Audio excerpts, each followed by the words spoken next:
Rejoice in the lord always. ఎప్పుడూ కూడా దేవునిలో మనం సంతోష హృదయాలతో ఉండాలి. ప్రతి చిన్న విషయానికి ఏడవద్దు. ప్రతి చిన్న విషయానికి బాధపడొద్దు. ప్రతి చిన్న విషయాన్ని చూసి భయపడొద్దు కూడా. భయపడకుడి అని ప్రభువు సెలవించారు. చిన్న నావలో శిష్యులు ఉన్నారు.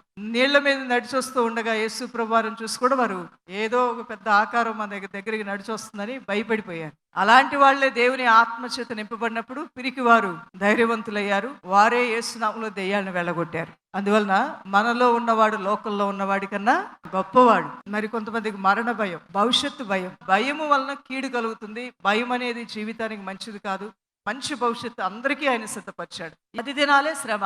ఈ 10 దినాలు శ్రమ ఉన్నప్పుడు సొంత నిర్ణయాల్లోకి వెళ్లకుండా, మనకు నచ్చినట్టు చేయకుండా, దేవుని బలిష్టమైన చేతి కింద దీన వస్త్రం ధరించుకుని ఆ 10 దినాల శ్రమను సహించుకుంటే మంచి గతి రానే వస్తుంది, నీ ఆశ భంగము కానేరదు అనేది ప్రభు సెలవిస్తున్నాడు.